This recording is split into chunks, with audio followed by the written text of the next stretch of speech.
Well, welcome back to our Vocal Masterclass. So in part one, we learned about our personal responsibility as church vocalists before coming on to the platform and identified some of our different vocal types and tendencies. We were also given some practical tips on how to improve. But in this masterclass, we're gonna take some time and actually talk about warm-ups. We're gonna talk about why they're important, how to facilitate an effective warm-up, as well as start the conversation on the importance of a vocal sound check and some of the factors to keep in mind when participating in a sound check. But first, Dee, we're gonna start with warm-ups. Okay. So can you actually explain to us why warming up is important? And controversial question, is it possible to sound better without having warmed up? Because I have heard people tell me that before. Yes. Okay. Well, we'll split that up into two sections. Break it down. Okay? Break it down for the people. Okay. So part one, the importance of of warming up is so that you can be consistent, right? Some of us, especially Sunday mornings, when you think about you're having to start singing at 6 a.m. and you're doing more than one service, okay, you want to make sure your voice holds up for that whole time. Section two of that question, I'd say yes, but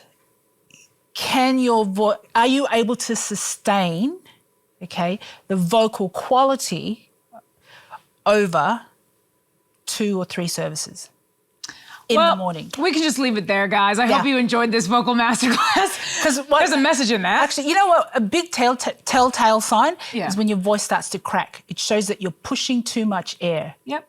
So when that happens consistently, like in terms of you not warming up, that's a telltale sign you're pushing. There's too much compression happening there. And the solution is do your warm-ups. Yeah, okay, well, if that's our solution, then let's get practical. So you could find yourself facilitating a warm-up in 2 time settings, AM or PM. You know, it's not rocket science here. It's just 2 times a day. But one of the big misconceptions about warm-ups and crafting a warm-up for your team is that warm-ups for these 2 times of day are interchangeable. I can do the same warm-ups in the PM as I can in the AM, but that actually is a massive misconception. Yeah. You see, we as church vocalists very commonly start singing, as Dee referenced, really early in the morning. Yeah. A lot of churches start their first services between 9 a.m. or 10 a.m. So as a vocal, you can very well be singing as early as 6 o'clock in the morning. We have one service here at the Hills campus where it's an 8 a.m. service. So their vocal call time is 5:45 in the morning. It is early, people, and that's an early time to have people singing. And that's a really big difference in comparison to anybody that might be singing for a 6 p.m. service where it's a call time of 2 p.m. or 3 p.m. Yep. So those services need to be treated differently, or you could actually do a lot of damage to your voice personally or to the voices of the people that you are warming up. So for a Sunday AM warm-up specifically, you want to start people off nice and easy. So starting them with a bubble or a puffy cheek. Nice. So a bubble or a puffy cheek. Yep. So again, you have that soft palate lifted and you've got a lot of space in that puffy cheek. Yep. They're actually great starting points. Now, depending on the amount of time that you actually have to do this warm-up, starting a little bit higher in the scale can actually warm people up faster. But a big thing to note is when you start your warm-up, watch your volume. Yeah. So Dee's been saying this heaps, don't push your voice too much and try not to sing too loud, especially when your voice isn't ready, because that's not going to sustain you. And again, you could actually do further damage. So the next thing I would do after I started with a bubble or I started with a puffy cheek is I'd actually move to a soft consonant or maybe just even an easy vowel. Nice. So I could start my warm up with, say, I would start with a bubble on a 5-note scale. So and then maybe the second warm up I would choose to do would be a wee on a descending arpeggio, which is a wee, wee, wee, wee, wee, wee, wee, wee, wee, wee, wee, wee, wee, wee, wee, wee. So the E vowel and the oo vowels, they're actually really nice on your voice and they promote the most natural chord closure. Yep. So from there, I might move on to a puffy cheek, but on a 1.5 scale. so that I can actually start slowly taking people through more of their registers. That's actually one of the things that I love about a 1.5 scale is just in doing one scale, you're usually already starting to go between one or two registers. Yep. And so you have to learn how to navigate your registers. So it's just stretching you out. But I still want to use a sound that's going to be soft and easy on their voice so that I can just begin that stretching process. Yep. Then after doing that 1.5 on a puffy cheek, so the 1.5 is a, so that's what I'd be just doing. Then I might move to a bow. So Dee did this in our first part of our masterclass. She did this with Tyler. So she had him go the buh, buh. You want that to also be really soft on your cheeks where it's just a buh, buh, buh.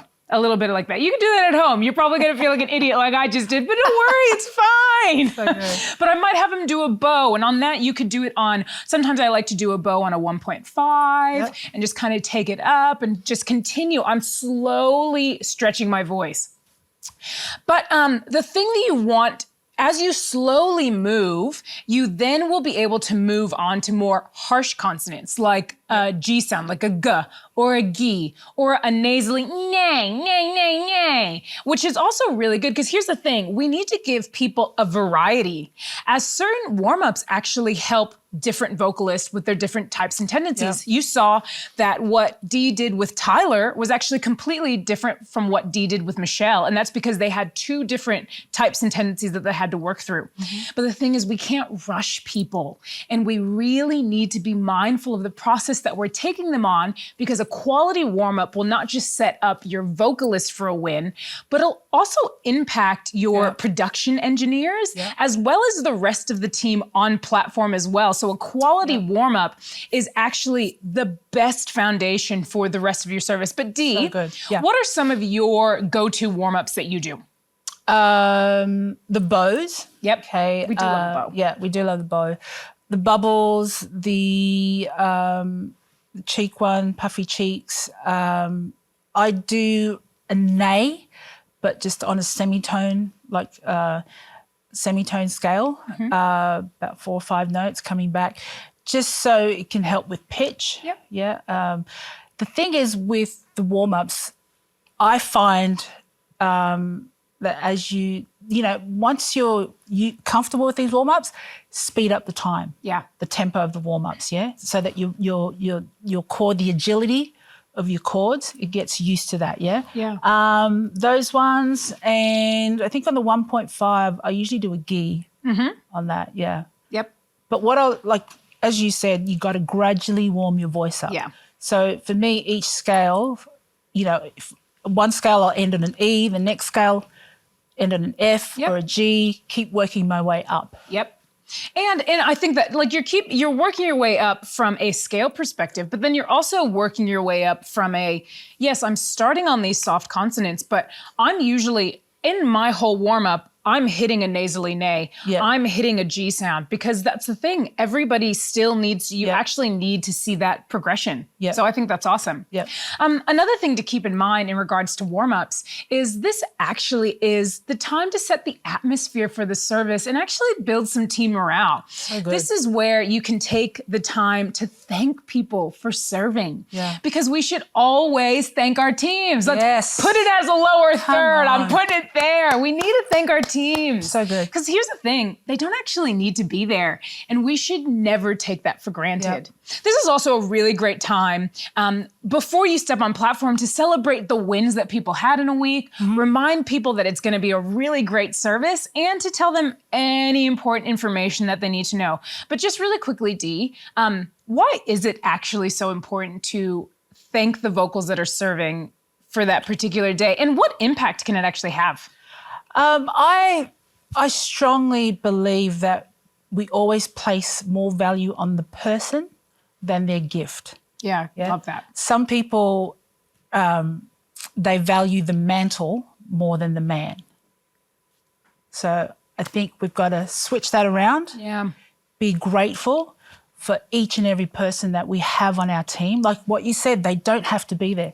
But people are choosing to enter in with Thanksgiving. Come on. So let's be grateful for who God has blessed us with. Because as leaders, I believe they've been entrusted to us for a season. I love that. I hope you're taking notes. I hope you're getting stuff out of this, because if you're not, I am. Okay, so actually let's talk about, after you've warmed everybody up, all the vocalists, they are schmicko, they're good to go. Yep. You've thanked them for serving. You've built some good vibes. At this point in time, you're probably gonna head into your vocal sound check. Mm-hmm. So let's talk about it. This may seem like a really underrated part of the service, but it's actually the time where you can set the other teams who are serving up for the biggest win. So because it's during the vocal check, this is the time where your monitor in front of house engineers, if you have a broadcast mix operator, this helps them, as well as the other vocalists. This is the time where they get to mix the overall levels and get a gauge as to what's to come. And the vocal check actually helps lay a foundation for the mixing that they are prepping for. Consistency is really, really key in a vocal check. So here are some tips that we would say when it comes to facilitating a vocal check. So the first tip that I would say when it comes to facilitating an effective vocal check is sing the part you have been allocated. Please. Yeah, please. This is actually really important for providing other teams with a roadmap for the direction that you as a vocalist will go in. So for example, if you were assigned to sing the melody, please don't sing a harmony during the vocal check, because this literally helps no one, and actually may cause a lot of confusion. So at your specific church, you may roster people onto certain parts on your specific rostering platform. So example, Michelle Gannon may be rostered under soprano. But at Hillsong Church, we usually work this out on the day or maybe the day before. So singing our allocated part during the vocal check is actually really important in helping our greater team understand what we're going to do, since they weren't able to see it written down anywhere. This is kind of them getting the first glimpse of what we're telling them. Yep. Okay, so the second tip for facilitating an effective vocal check would actually be to ensure that you're singing at the same level that you will be for the actual service. So if you're singing really soft for your vocal check, but then you come in booming later in the rehearsal, you're gonna throw everybody off. And more changes will actually be necessary, which could take time away from more important things in the rehearsal. So just remember that we as vocalists are only a single part of a massive unit that is working together to pull this whole service together for your congregation. So make sure that you actually have other people in mind, and remember that it's not all about you, which is hard for us as vocalists. It is. Oh my gosh. Because we do like to think that everything is about us, but it isn't. So it's just a thing. But Dee, what else would you actually encourage us to keep in mind in regards to an effective vocal check? Is there anything else? I could be forgetting something.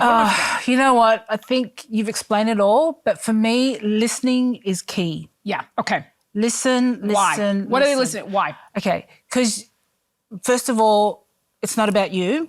Yep. And someone else is leading. So we've got to make sure what you were saying, we're the small part of a bigger unit. Yep. So we've got to move together as a unit. Okay. Unity is very important. Absolutely. It's scriptural. Let's, bring it into a practical sense. We don't want stuff to be disjointed. We don't want different endings. We don't want basically disruptions. Yeah. Okay. So there's got to be a flow to everything. I love that. But there's unity. God commands a blessing. That's what we want. Flow. That's what we're there for. Flows from the top to the bottom. Let's go. Come on. We're all about it. Listen, I love that. Listen, well, that is part 2. And we will see you in part 3, where we're actually going to speak more in depth about the rehearsal and the service itself.